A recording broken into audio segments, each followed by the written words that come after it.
Math PM पे आपका स्वागत है। मैं हूं मोनू और आज हम लोग पढ़ेंगे लेखपाल के पेपर में आने वाले गणित के प्रश्नों को। पहले तो हम लोग गणित का सिलेबस देख लेते हैं। जो लेखपाल का गणित का सिलेबस है, अंकगणित एवं संख्या। पहले तो इसको 3 पार्ट में विभाजित किया गया। एक तो अंकगणित, दूसरा बीजगणित, तीसरा रेखागणित। अंकगणित में क्या क्या पूछता है? संख्या पद्धति, प्रतिशत, लाभ हानि, सांख्यिकी, आंकड़ों का वर्गीकरण, बारंबारता बटन, सरणियन, संचयी बारंबारता, आंकड़ों का निरूपण, दंड चार्ट, पाई चार्ट, आयत चित्र, बारंबारता, बहुभुज, केंद्रीय माप, समांतर माध्य, माध्यिका एवं बहुलक। अभी इसकी पिछली वीडियो में हमने ये कवर कराया है, समांतर माध्य, माध्यिका एवं बहुलक, उसको आप जाके देख सकते हैं। फिर बीजगणित में हम लोग पढ़ेंगे लघुत्तम समापवर्तक एवं महत्तम समापवर्तक और उनसे संबंध, युगपत समीकरण, द्विघात समीकरण, गुणनखंड, क्षेत्रफल प्रमेय। रेखागणित में आपको पढ़ना है त्रिभुज संबंधी पाइथागोरस प्रमेय, त्रिभुज, आयत, वर्ग, समलंब, समांतर चतुर्भुज, सम चतुर्भुज के परिमाप तथा क्षेत्रफल, वृत्त की परिधि एवं क्षेत्रफल। तो आज हम लोग पढ़ेंगे रेखागणित में जो ये चैप्टर है, इनको एक ही वीडियो में हम लोग कवर करेंगे। तो पहले हम इनके बारे में अच्छी तरीके से जानेंगे, इनके क्षेत्रफल क्या निकलता है और परिमाप क्या होता है। फिर लेखपाल के जो पिछले वर्ष में पेपर हो चुके हैं, उनमें इनसे जितने भी प्रश्न आए हैं उनको अच्छी तरीके से हम लोग लगाएंगे। तो ये वीडियो आपके लिए बहुत ही खासकर होने वाली है अगर आप लेखपाल का पेपर देने वाले हैं तो। अगर आप चैनल पर नए हैं तो सब्सक्राइब करिए, अगर आपको वीडियो अच्छी लगती है तो लाइक करिए। तो आइए हम शुरू करते हैं। तो आइए देखते हैं हम लोग किन किन पर चर्चा करेंगे लेखपाल। पहले तो हम देखेंगे त्रिभुज संबंधी पाइथागोरस प्रमेय, उसके बाद देखेंगे त्रिभुज, फिर आयत, फिर वर्ग, फिर उसके बाद हम लोग देखेंगे समलंब, फिर समांतर चतुर्भुज, फिर समचतुर्भुज के परिमाप और क्षेत्रफल, फिर वृत्त की परिधि तथा क्षेत्रफल। तो आइए हम लोग शुरू करते हैं त्रिभुज संबंधित पाइथागोरस प्रमेय में। ठीक है, ये देखिए, ये होता है समकोण त्रिभुज, जिसमें त्रिभुज त्रिभुज का मतलब क्या होता है? वो तीन भुजाएं जो आपस में मिली हुई हैं उनको त्रिभुज कहते हैं, जैसे 1 2 3। अब इस त्रिभुज में समकोण त्रिभुज उसे कहते हैं जो तीनों कोणों में एक कोण आपका 90 डिग्री का हो, जिसमें ये वाला ऊपर वाला जो खड़ा रहता है उसको हम लोग लंब कहते हैं, और ये जो नीचे वाला रहता है इसको आधार कहते हैं, और इसको कर्ण कहते हैं। ठीक है, अब जो इसका एक संबंध रहता है जिसको हम लोग पाइथागोरस प्रमेय कहते हैं, जैसे कि कर्ण का स्क्वायर बराबर लंब का स्क्वायर प्लस आधार का स्क्वायर रहता है। अगर इस त्रिभुज का आप लोग क्षेत्रफल निकालेंगे तो क्षेत्रफल बराबर होता है लंब गुणे आधार बटे 2। ये सारी चीज़ें जब आप क्वेश्चन लगाएंगे तो ये सारी चीज़ें उसमें पूछा रहेगा। ठीक है, जैसे कि लंब दे देगा, आधार दे देगा, कर्ण पूछ लेगा, तो आप लोग को इसी वाले फार्मूले से आपको लगाना है। या तो फिर लंब और आधार दे देगा तो क्षेत्रफल पूछ लेगा, तो आप लोग को इस फार्मूले से लगाना है। तो पहले तो हम लोग फार्मूलों को एक बार देख लेते हैं, उसके बाद हम लोग क्या करेंगे, क्वेश्चनों को देखेंगे। ठीक है, तो हम लोगों ने समकोण त्रिभुज देख लिया। अब हम लोग देखते हैं कि त्रिभुज में कितने टाइप के होते हैं। जैसे मान लीजिए एक होता है विषमबाहु त्रिभुज, जिसकी तीनों भुजाएं अलग अलग होती हैं। अलग अलग का मतलब क्या होता है? तीनों का अलग अलग मान रहता है। इसका मान लीजिए ए, इसका मान लीजिए बी, इसका मान लीजिए सी। अब इसका अगर क्षेत्रफल निकालना है तो सबसे पहले हम लोग क्या करेंगे, तीनों भुजाओं को जोड़ते हैं, ए बी सी को जोड़ते हैं और 2 से भाग देते हैं, तो हमारा यस आ जाता है। मतलब जो मान आता है उसको हम लोग यस मानते हैं। फिर क्षेत्रफल निकालने के लिए अंडर रूट में यस, फिर यस माइनस ए, यस माइनस बी और यस माइनस सी करते हैं। ठीक है, और फिर इसको हल करके हम लोग क्षेत्रफल निकाल लेते हैं। अगर इसका परिमाप पूछ लेता है तो तीनों भुजाओं को हम लोग जोड़ लेते हैं, वो हमारा परिमाप निकल आता है। अब आते हैं हम लोग समबाहु त्रिभुज में। समबाहु त्रिभुज में क्या होता है कि जिसकी तीनों भुजाएं एक समान रहती है, मतलब बराबर रहती है, उसे हम लोग समबाहु त्रिभुज कहते हैं। अब इसका क्षेत्रफल निकालने के लिए हम लोग करते हैं अंडर रूट 3/4 ए का स्क्वायर। अगर इसकी ऊंचाई निकालनी है तो अंडर रूट 3/2 ए दे देता है, और परिमाप क्या होता है, 3 हो जाता है। जैसे कि मान लीजिए अगर आपको दे देता है कि समबाहु त्रिभुज का जो भुजा है 10 है, तो ऊंचाई बताइए, तो हम लोग क्या करेंगे, अंडर रूट 3/2 और एक ही जगह क्या रखेंगे, 10 रख देंगे। 2 1 कम 2, 2 पंचे 10, तो ये आपका 5 अंडर रूट 3 क्या हो जाएगा, ऊंचाई हो जाएगा। ऐसे ही क्वेश्चन दे देगा, भुजा दे देगा, ऊंचाई पूछ लेगा, या भुजा दे देगा तो क्षेत्रफल पूछ लेगा। तो जब तक आप लोग को फार्मूले के बारे में पता नहीं रहेगा तब तक आप क्वेश्चन को नहीं लगा सकते। अब हम लोग आते हैं समद्विबाहु त्रिभुज का। देखिए, सबका अपना अपना एक परिभाषा है।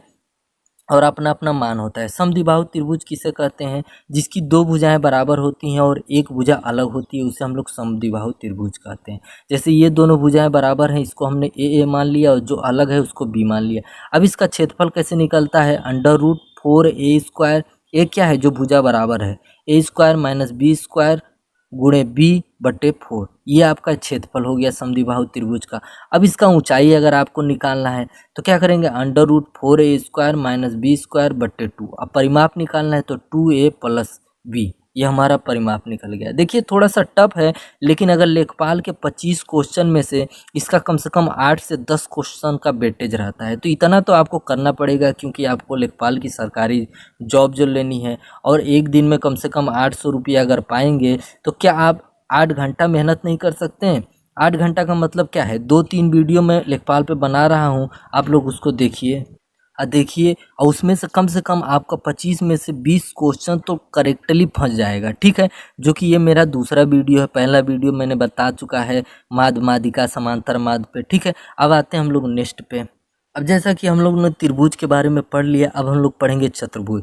चतुर्भुज का मतलब वो चारों भुजाएं जो आपस में मिली होती हैं उसे चतुर्भुज कहते हैं। अब चतुर्भुज में भी 2-3 प्रकार के चतुर्भुज हैं। जैसे एक होता है वर्ग, जिसकी चारों भुजाएं बराबर होती हैं और 90 डिग्री का कोण हो, उसे हम लोग क्या कहते हैं? वर्ग कहते हैं। 90 का मतलब होता है हर एक कोण 90 डिग्री का होता है। ठीक है, ये हमारा, और चारों भुजाएं क्या होती हैं? बराबर होती हैं। अब इसका क्षेत्रफल निकालने के लिए, मान लीजिए इसकी भुजा ए है, तो क्षेत्रफल निकालने के लिए हम लोग करेंगे a² कर देते हैं। अब परिमाप निकालने के लिए 4a हो जाता है। अब विकर्ण निकालने के लिए √2 और a। जैसे मान लीजिए अगर a हमारा 10 है, तो अगर विकर्ण निकालना है तो क्या हो जाएगा? √2 और ये 10। ठीक है, या तो ऐसे लिख सकते हैं 10√2, ये हमारा विकर्ण निकल के आया है। अब परिमाप निकालना है तो क्या होता है? 4 और a बराबर क्या है? 10, तो 10 यहाँ रख दिए तो 10 चौके 40, ये हमारा परिमाप निकल गया। अगर क्षेत्रफल निकालना है तो भुजा दिया है 10, तो 10 का हम लोग क्या करेंगे? स्क्वायर करेंगे तो 10 सो ये हमारा क्या निकल के आया? क्षेत्रफल निकल के आया। अब समचतुर्भुज देखते हैं। समचतुर्भुज की भी चारों भुजाएं बराबर रहती हैं, लेकिन बीच में 90 डिग्री का कोण नहीं रहता है, मतलब वो समकोण नहीं रहता है। वर्ग की भी चारों भुजाएं बराबर होती हैं, समचतुर्भुज की चारों भुजाएं बराबर होती हैं, लेकिन वो समकोण रहता है, ये समकोण नहीं रहता है। ठीक है, और इसका ये जो विकर्ण है, ये इसको एक विकर्ण को हम लोग मानते हैं d1 और ये दूसरे विकर्ण को मानते हैं d2 होता है। अब इसका क्षेत्रफल क्या होता है? d1 × d2/2। ठीक है, दोनों विकर्णों को गुणा करते हैं, 2 से भाग देते हैं तो क्षेत्रफल निकल के आता है। परिमाप बराबर क्या होता है? 4 है, मतलब जो ये भुजा है उसको 4 से गुणा कर देते हैं तो परिमाप निकल के आता है।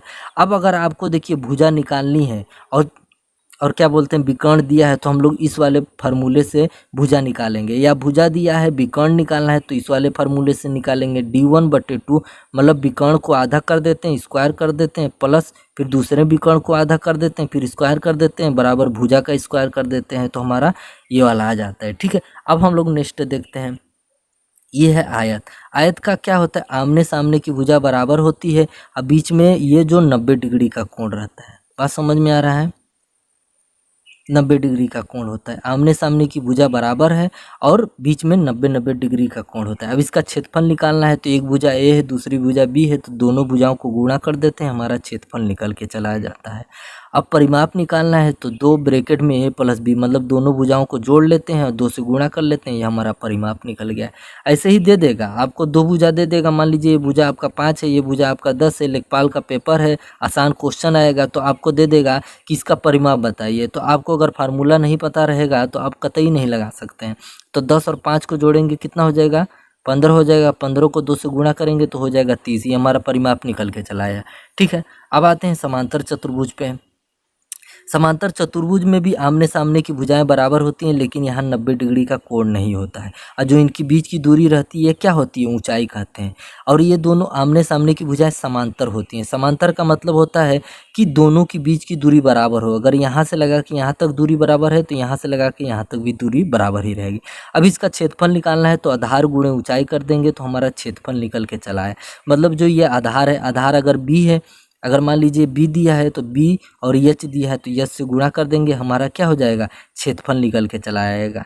ठीक है, अगर यहाँ से यहाँ तक की ऊंचाई दिया है तो फिर आधार हमारा क्या हो जाएगा? a हो जाएगा। मतलब जो ऊंचाई जिस पे मिली रहेगी वो हमारा आधार होगा और ऊंचाई से गुणा कर देंगे। अगर a से a मिली है तो ये वाला ऊंचाई रखेंगे और ए से गुणा कर देंगे, हमारा क्षेत्रफल निकल के चला आएगा। अब परिमाप आपका वही होगा 2 ब्रैकेट में a प्लस b, हमारा परिमाप निकल के चला जाएगा। अब आते हैं हम लोग समलंब चतुर्भुज पे। समलंब का मतलब होता है आमने सामने की भुजाएं बराबर होती हैं, उसे ही हम लोग समलंब चतुर्भुज कहते हैं। ठीक है, मान लीजिए ऊपर वाली भुजा ए है, नीचे वाली भुजा बी है, तो इसका क्षेत्रफल कैसे निकलेगा? ए और बी को दोनों को जोड़ देंगे और जो बीच में यहाँ से लगा के यहाँ तक की दूरी है उससे गुणा कर देंगे और 2 से भाग दे देंगे, हमारा क्षेत्रफल निकल के चला आएगा।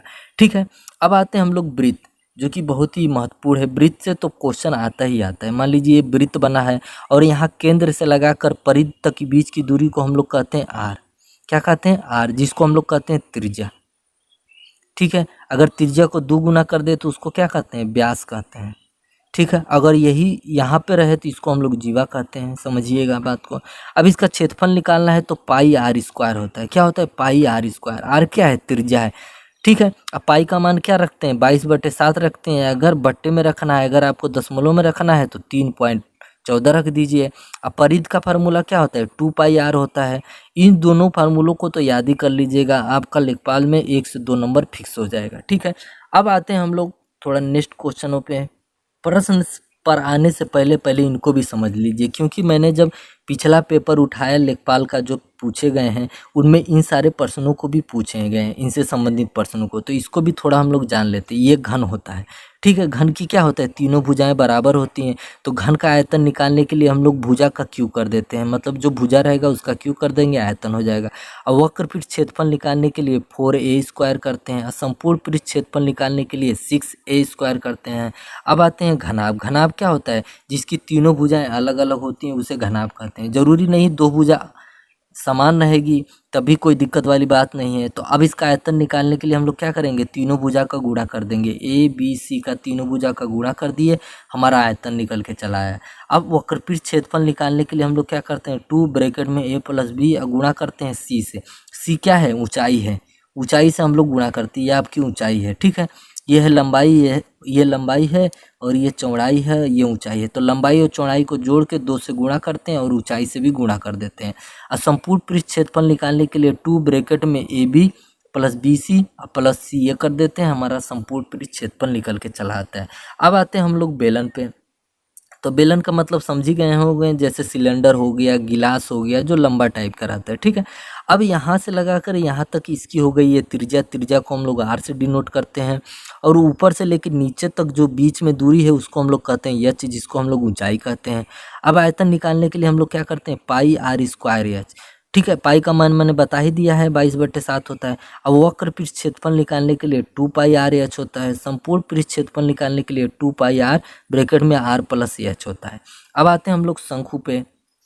ठीक है, तो शंकु यहाँ से लगाकर यहाँ तक की दूरी आर कहते हैं और यहाँ से लगा के यहाँ तक की दूरी को ऊंचाई कहते हैं, और जो यहाँ से यहाँ तक होती है तिरछी ऊंचाई उसको हम लोग एल से डिनोट करते हैं।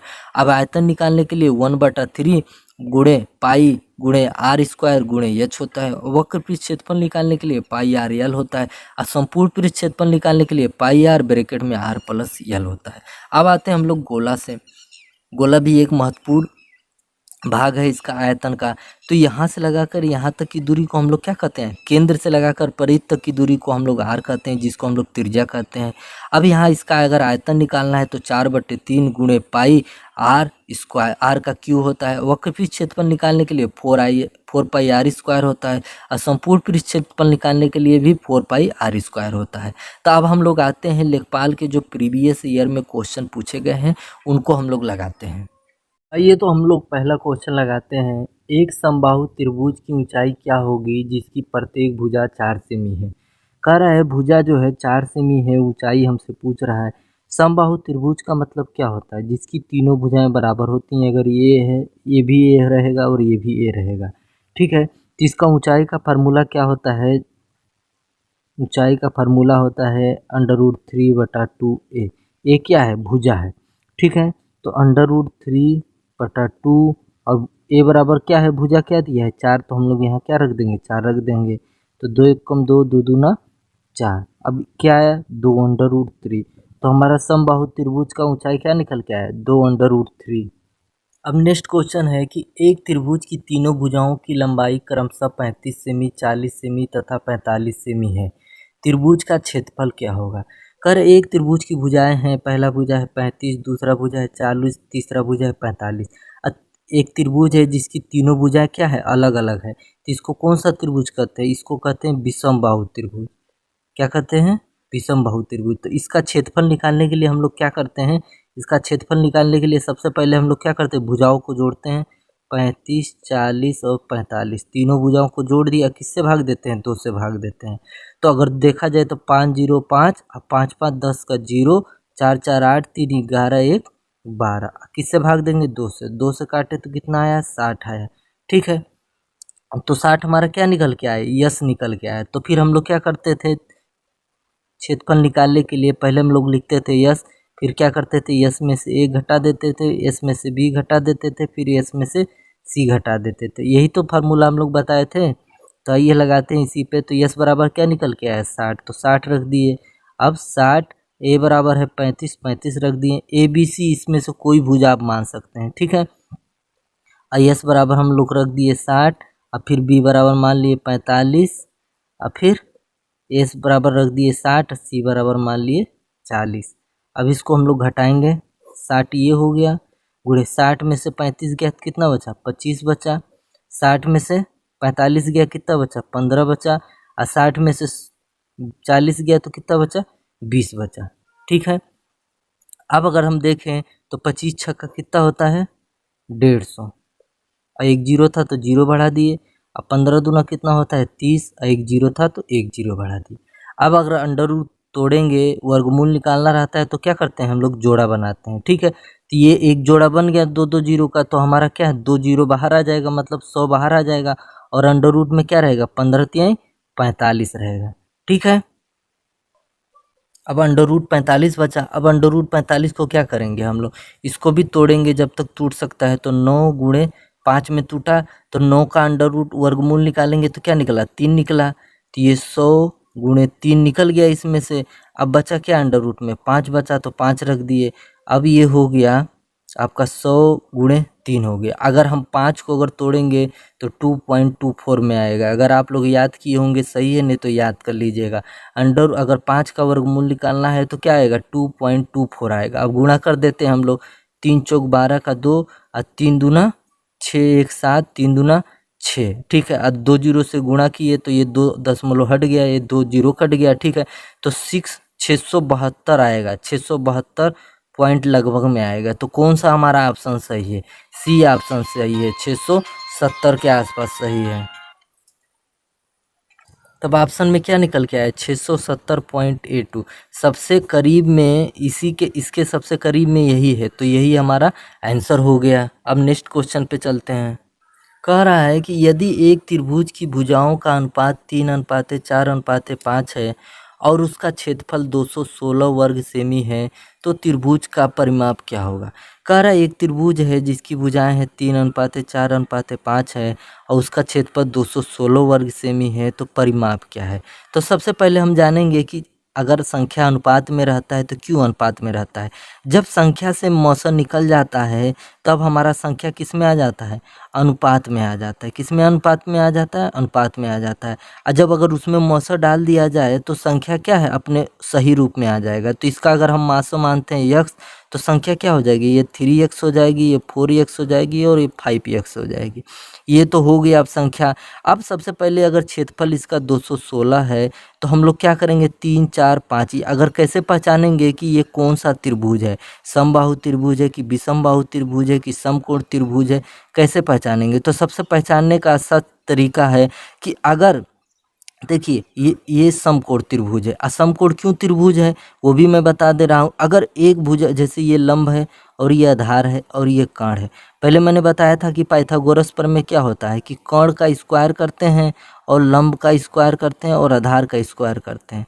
मतलब लंब का स्क्वायर और आधार का स्क्वायर करके और कर्ण का स्क्वायर करते हैं तो दोनों एक दूसरे के बराबर होता है। मतलब लंब का स्क्वायर करें और आधार का स्क्वायर करें, दोनों को जोड़ लें, फिर कर्ण का स्क्वायर करेंगे, अगर दोनों मान आता है तो इसके मतलब वो त्रिभुज जो है समकोण होता है। ठीक है, अब इसमें देखिए सबसे बड़ी भुजा क्या है, बड़ी ही भुजा कर्ण होती है। तो बड़ी भुजा 5 है, तो अगर हम यहाँ 5 रखें तो 5 का स्क्वायर, इन दोनों भुजाओं को इधर कोई भी इसमें से लंब या आधार मान सकते हैं, तो 3 का मानते हैं और इधर 4 का मानते हैं। तो 3 त्रिक का 9 और 4 चौक 16, पचहम 25, 16 9 कितना होता है 25 और ये 25, देखिए बराबर आ गया।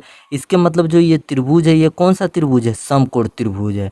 ठीक है, और धीरे धीरे आप भी लगाएंगे तो आप भी सीख जाएंगे कि कौन सा समकोण है, कौन सा विषमबाहु है, कौन सा समबाहु है।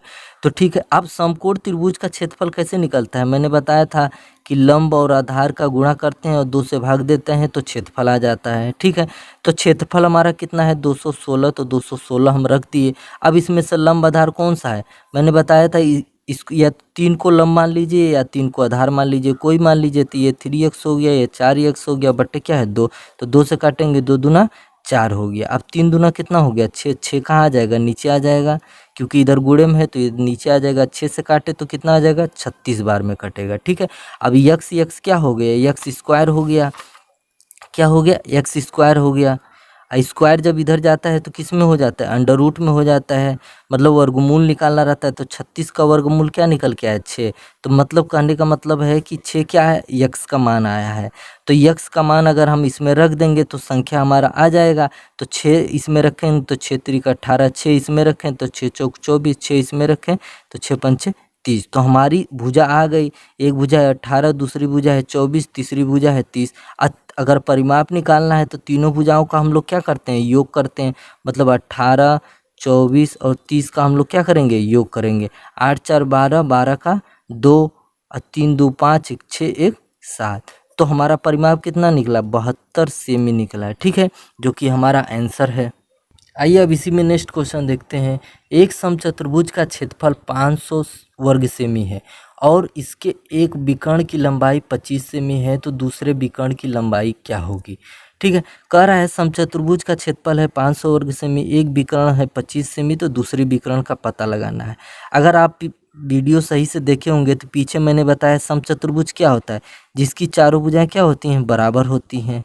ठीक है, और दोनों विकर्ण किसे क्या कहते हैं, इसको D1 कहते हैं, इसको D2 कहते हैं। ठीक है, बस समचतुर्भुज में यही अंतर है कि जो ये इसका कोण होता है 90 डिग्री का नहीं रहता है। ठीक है, चारों भुजाएं बराबर रहती हैं जिसका, और अंदर का कोण 90 का न हो, और जो विकर्ण होता है उसको D1 और D2 से डिनोट करते हैं। अब इसका क्षेत्रफल निकालने के लिए फार्मूला क्या था, D1 इंटू D2, मतलब दोनों विकर्णों का गुणनफल और 2 से भाग दे देते हैं तो हमारा क्षेत्रफल आ जाता है। इतना बात समझ में आया। अब क्षेत्रफल की जगह हम रखेंगे क्षेत्रफल, 500 क्षेत्रफल है तो 500 क्षेत्रफल रख दिए। अब D1 मतलब एक विकर्ण है तो एक विकर्ण रख दिए, 25 दूसरा विकर्ण हमको पता नहीं है तो मान लिए x, और नीचे क्या था 2 था तो 2 रख दिए। ठीक है, अब हल करेंगे 25 से कम 25, 25 दूना 50, और 2 से इधर गुणा करेंगे तो 20 दूना कितना हो जाएगा 40 हो जाएगा। तो x बराबर 40, मतलब D2 बराबर, या कहें तो दूसरा विकर्ण का मान क्या है 40 सेंटीमीटर, जो कि हमारा आंसर है। तो लेखपाल में इस तरह के क्वेश्चन काफ़ी पूछे जा रहे हैं, हल्के हल्के सूत्र हैं जो आप याद कर लेंगे तो अच्छा खासा नंबर उठा सकते हैं। तो आइए अब नेक्स्ट क्वेश्चन देखते हैं। कह रहा है कि एक पहिए की त्रिज्या 21 सेमी है, तो 792 मीटर की दूरी तय करने में उसे कितने चक्कर लगाने होंगे। कह रहा है त्रिज्या क्या है 21 सेमी है, दूरी क्या है 792 मीटर, उसको चक्कर लगाने हैं। तो कह रहा है कि पहिया कितना चक्कर लेगा, कितना चक्कर में वो 792 मीटर की दूरी तय कर रहेगा। अगर आप हमारी वीडियो देख रहे होंगे तो मुझे आपको पता होगा कि जब भी सवाल कोई लगाते हैं तो पैमाना एक होना चाहिए, या तो सेमी में है तो ये भी सेमी में रहेगा, या तो मीटर है तो ये भी मीटर में रहेगा। तो क्या करते हैं हम लोग, तो सेमी को या तो मीटर में कर लीजिए या तो मीटर को सेमी में कर लीजिए। तो अगर हम मीटर को क्या करते हैं सेमी में कर लेते हैं तो 1 मीटर में कितना सेमी होता है 100 सेमी होता है। ठीक है, तो 792 मीटर में कितना सेमी होगा, 792 को अगर हम 100 से गुणा कर देंगे तो ये हमारी सेंटीमीटर में आ जाएगा, ये हमारा सेमी में हो गया। ठीक है, अब बात करते हैं कि चक्कर कितना लगाएगा। तो चक्कर निकालने के लिए हम फार्मूला बताए थे कि दूरी बराबर होता है पहिए की परिधि गुणे चक्कर। बात समझ में आ रहा है कि पहिए की परिधि से गुणे चक्कर से गुणा कर दीजिए तो आपका दूरी निकल के चला आएगा। तो दूरी हमारी कुल कितनी है 79200, ये हमारी दूरी है। अब परिधि का फार्मूला क्या होता है पहिए का 2 पाई r, ये परिधि का फार्मूला होता है, ये चक्कर हम लिख दिए। ठीक है, अब यहाँ पे हम लोग मान रखेंगे 79200 और 2 पाई का मान क्या होता है 22/7 होता है, 22/7 रख दिए। और आर का मान क्या दिया है, मतलब त्रिज्या क्या दिया है 21 दिया है, 21 दिए रख दिए। और चक्कर हमको पता करना है तो चक्कर हम ज्ञात करेंगे। तो हल करते हैं तो 7 एकम 7, 7 त्रिक 21। अब गुणा करेंगे, अगर देखिए काटे 3 से काटे तो 3 दूना 6, एक आया 3 छक 18, फिर एक आया 3 चौक 12, डबल जीरो हो गया। फिर 2 से काटे 2 एक कम 2, 2 तिहाई 6, 2 दूना 4 और ये डबल जीरो हो गया। और नीचे क्या आ गया, ये 22 है तो 22 लिख दिए। अब 22 से काटते हैं, 2 से काटते हैं, 2 एक कम 2, 2 एक कम 2, 2 से इसको काटते हैं, 2 छंग 12, 2 छंग 12 डबल जीरो। फिर 11 से काटेंगे, 11 कम 11, 11 छंग 66। तो कितना चक्कर लगाया पहिया, 600 चक्कर में 792 मीटर की दूरी वो पार कर लेगा, जो कि हमारा आंसर है। आप इसको हल्के में क्वेश्चन मत लीजिए, ये जो राजस्व लेखपाल के जो प्रीवियस ईयर में पेपर करा किया हुआ है उसी में के सवाल मैं पूरा लगवा रहा हूँ, बाहर से एक भी सवाल नहीं लगा रहा हूँ। क्योंकि आप इसमें अगर वेटेज देखेंगे 25 क्वेश्चन में से 8 से 9 क्वेश्चन तो क्षेत्रफल और आयतन में का पूछ रहा है। ठीक है, तो इसको तो ज़रूर कवर करना बहुत ज़रूरी है, क्योंकि अगर 8-9 क्वेश्चन बहुत बड़ी मात्रा में और बहुत बड़ी चीज़ होती है। आइए तो अब क्वेश्चन देखते हैं नेक्स्ट। एक त्रिभुजाकार खेत का परिमाप 540 मीटर है और इसकी भुजाओं का अनुपात 5:12, 12:13 है। इस खेत का क्षेत्रफल क्या होगा। कह रहा है कि परिमाप है 540 मीटर, अनुपात में भुजाएं हैं 5:12, 13 है। तो हमको क्षेत्रफल पता करना है। तो सबसे पहले हम बता है कि अनुपात जब संख्या रहती है तो उसमें क्या किस चीज़ की कमी रहती है, मौसों की कमी रहती है। तो मौसों को हम मानते हैं यक्स, तो ये क्या हो जाएगी 5x, 12x और 13x। अगर त्रिभुज का परिमाप निकालना हो तो भुजाओं को हम लोग क्या करते हैं, तीनों को जोड़ देते हैं। और तीनों को जोड़ दिए तो हमारा परिमाप निकल के आया। परिमाप बराबर क्या है 540, तो 540 हम रख दिए। अब इसको हम लोग जोड़ेंगे, 12, 5, 17 और 13 कितना होता है 30 होता है। ये 30 x हो गया, ये 540 हो गया। 0 से 0 काटे, 3 से काटे, 3 एक कम 3, 3 अट्ठे 24। x बराबर कितना निकल के आया 18 निकल के आया। अब 18 से क्या करेंगे, इनमें गुणा करेंगे। तो 18 पंचे 90, और 18 से अगर हम 12 में गुणा करेंगे तो 18 दूना 36 के 6, 18 एक कम 18 और 3 21। 18 से अगर हम 13 में गुणा करेंगे तो 18 तिया कितना होता है 54 का 4 बचा 5, 18 एक कम 18, 5 23। अब इसका हम लोग का क्षेत्रफल निकालना है। तो सबसे पहले हम पता तो करेंगे कि ये कौन सा त्रिभुज है, समबाहु है, विषमबाहु है कि समकोण है। तो मैंने अभी आपको इसी वीडियो में पिछले वाले क्वेश्चन में ट्रिक बताया था कि अगर कोई एक भुजा का वर्ग, जैसे एक भुजा का वर्ग, जैसे ये कर्ण लंब आधार, तो कर्ण का अगर हम स्क्वायर करेंगे तो दोनों भुजा के स्क्वायर के योग के बराबर होगी। अगर ऐसा इस नियम पे फॉलो कर रहा है तो ये कौन सा त्रिभुज है, समकोण त्रिभुज है। तो आइए हम देखते हैं। तो 13 का स्क्वायर करेंगे, 13 त्रियम 169, फिर 12 का स्क्वायर करेंगे, 12 बरहियम 144, फिर 5 का स्क्वायर करेंगे, 50 25। ये जोड़ने पे क्या आ रहा है 169 आ रहा है। इसके मतलब ये लागू करता है कि ये समकोण त्रिभुज है। और समकोण त्रिभुज का क्षेत्रफल निकालने के लिए क्या फार्मूला होता है, आधार गुणे लंब बटे 2। इससे हमारा क्या पता चल जाता है, क्षेत्रफल पता चल जाता है। तो ये तो वेरीफाई हो गया कि ये समकोण त्रिभुज है। और समकोण त्रिभुज का क्षेत्रफल निकालना है तो इस वाले से लगाएंगे। और आइए हम लोग लगाते हैं। तो आधार और लंब इन दोनों में से कोई मान लीजिए। तो 90 गुणे 216, और नीचे क्या रख देंगे 2 रख देंगे। तो 2 से काटेंगे, 2 एक कम 2 और 2 अट्ठे 16। अब गुणा करिए, 0 है तो 0 हम लोग बढ़ा देंगे। और 9 से गुणा करेंगे, 9 अट्ठे 72 और 9 एक कम 9। तो हमारा क्षेत्रफल कितना निकल के आया 9720 वर्ग मीटर, हमारा आंसर हो गया। अब नेक्स्ट क्वेश्चन देखते हैं। एक त्रिभुज का परिमाप 30 सेमी है और इसका क्षेत्रफल 30 सेमी वर्ग स्क्वायर है। यदि त्रिभुज की सबसे बड़ी भुजा की लंबाई 13 सेमी है तो त्रिभुज की सबसे छोटी भुजा क्या होगी। कह रहा है कि त्रिभुज का परिमाप क्या है 30 सेमी है और क्षेत्रफल क्या है 30 सेमी स्क्वायर है, और बड़ी भुजा है 13 सेमी, तो छोटी भुजा क्या है। तो अगर आपको पता होगा कि अभी इसी पिछले क्वेश्चन में मैंने बताया था कि अगर बड़ी भुजा 13 है तो छोटी भुजा क्या क्या हो सकती है। ठीक है, परिमाप का मतलब क्या होता है, तीनों भुजाओं का योग a + b + सी का योग कितना है 30 है। और क्षेत्रफल का मतलब क्या होता है, क्षेत्रफल का मतलब वही रहता है जैसे जो त्रिभुज रहेगा उसी के अनुसार क्षेत्रफल रहेगा। विषमबाहु अगर त्रिभुज है तो उसका क्षेत्रफल अलग तरीके से निकलता है, समबाहु त्रिभुज है उसका क्षेत्रफल अलग तरीके से निकलता है, समद्विबाहु त्रिभुज है तो उसका क्षेत्रफल अलग तरीके से निकलता है। तो अगर आप 13 देखे होंगे तो 13 हमारा किस में आता था, समकोण का कर्ण रहा है। पिछली जो क्वेश्चन में हमने पढ़ाया है कि 13 हमारा क्या है कि एक समकोण त्रिभुज का कर्ण था। तो और दो भुजाएं क्या थी, एक थी 12 भुजा, एक थी 12 और दूसरा भुजा क्या था 5 था।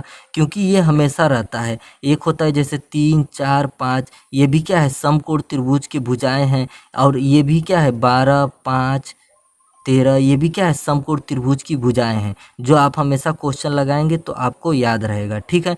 तो अगर हम इस पे बैठाते हैं तो क्या ये बैठता है, तो आइए देखते हैं। तो तीनों भुजाओं का योग देखिए 12 5 12 13 को अगर जोड़ेंगे तो कितना आएगा 30 आएगा। तो ये तो परिमाप पे तो बैठ गया, क्या क्षेत्रफल पे भी बैठता है। तो क्षेत्रफल समकोण त्रिभुज का क्षेत्रफल निकालने के लिए क्या करते हैं हम लोग, लंब गुणे आधार को अगर हम 2 से भाग करते हैं, 2 से काटेंगे 6, 6 पंचे 30, मतलब ये दोनों नियम बैठ रहा है। तो इसके मतलब क्या है कि त्रिभुज की जो तीनों भुजाएं हैं, बड़ी भुजा 13 है, दूसरी भुजा 12 है और तीसरी भुजा 5 है। तो इसमें कौन सी भुजा पूछा है, छोटी भुजा पूछा है। तो छोटी भुजा हमारा क्या निकल के आया, 5 निकल गया है, ठीक है, जो कि हमारा आंसर हो जाएगा।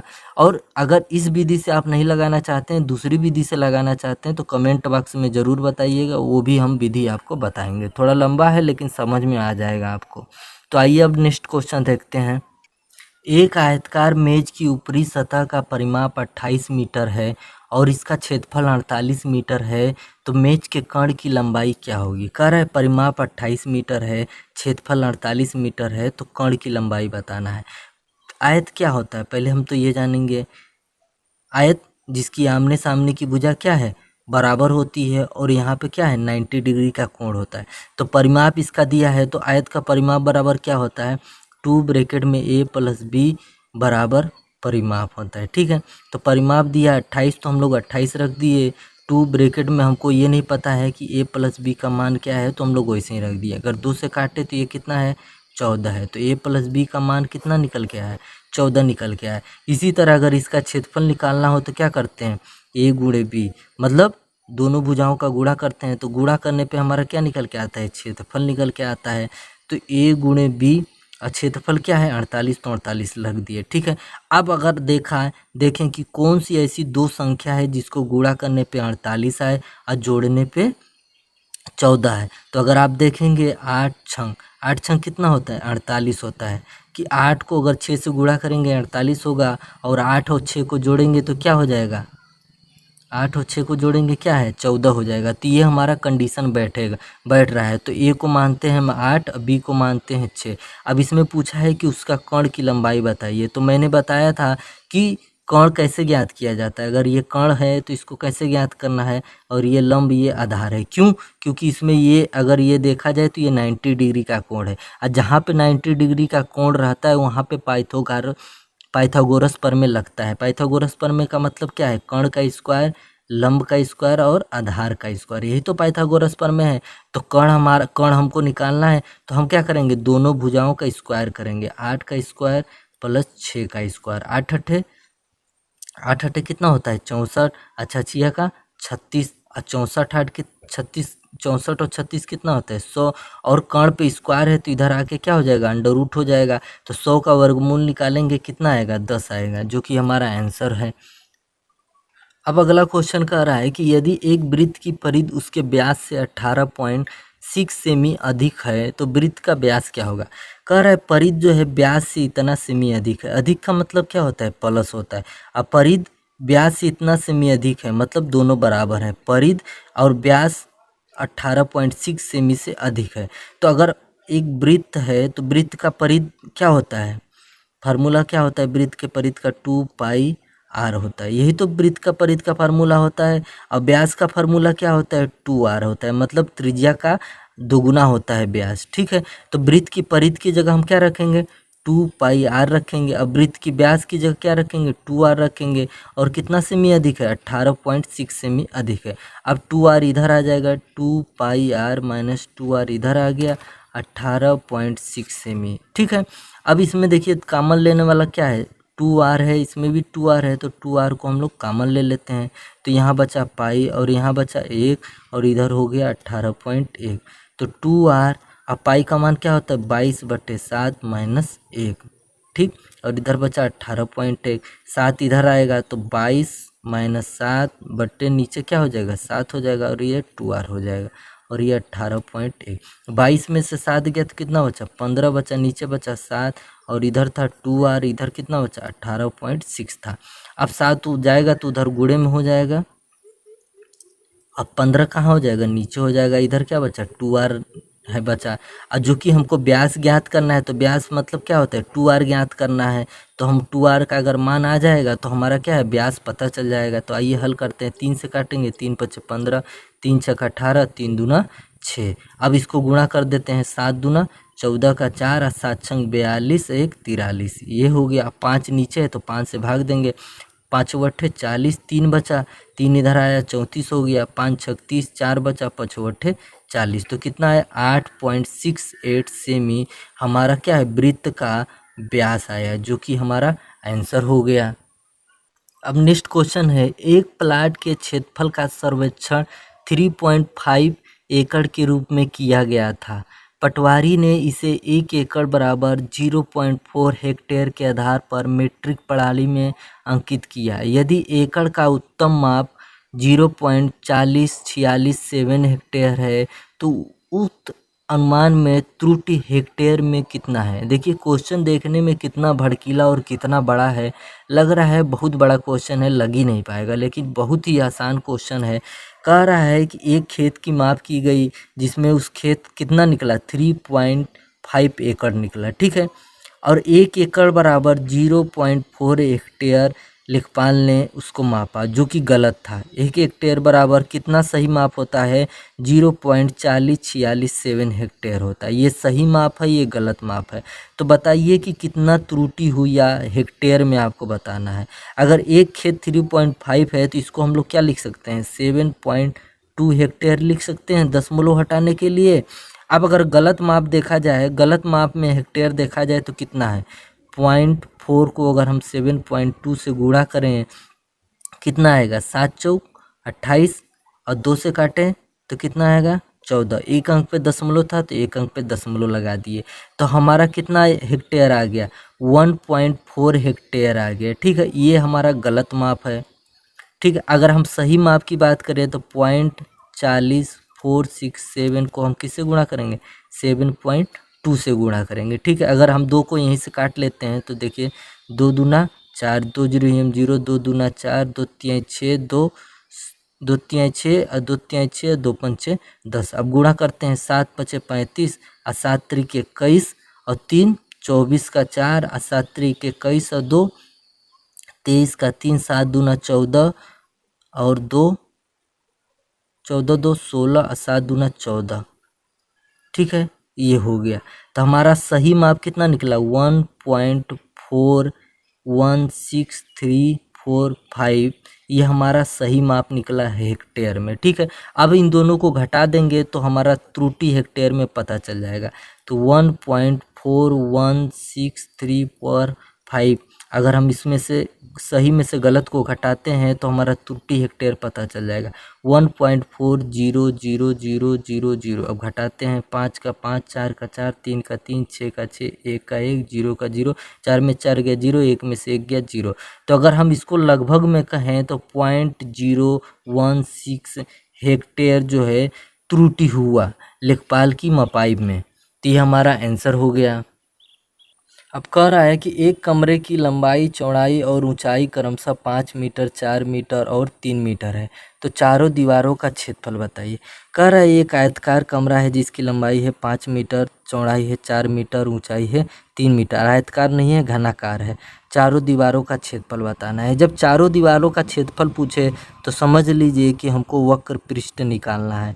अगर चारों नहीं छत को भी मिला दिया जाए और फर्श को भी मिला दिया जाए तो समझ लीजिएगा कि हमको संपूर्ण पृष्ठ क्षेत्रफल हमको निकालना है। तो यहाँ पे केवल चारों दीवारों का क्षेत्रफल पूछ रहा है, तो हम लोग क्या निकालेंगे, वक्रपीठ क्षेत्रफल निकालेंगे। अब वक्रपीठ क्षेत्रफल का फार्मूला क्या होता है, 2 ब्रैकेट में लंबाई प्लस चौड़ाई और गुणे ऊंचाई होता है। तो यहाँ पे आपका 2 लंबाई क्या है, लंबाई है 5, 5 रख दिए, चौड़ाई है 4 तो 4 रख दिए, और ऊंचाई क्या है 3 है तो 3 रख दिए। अब इसको हल करेंगे, 5 4 कितना होता है 9 और ये 3 हो गया, तो 9 दूनी 18, 18 3 कितना होता है 54, तो 54 वर्ग मीटर हमारा चारों दीवारों का क्षेत्रफल आ गया, जो कि हमारा आंसर है।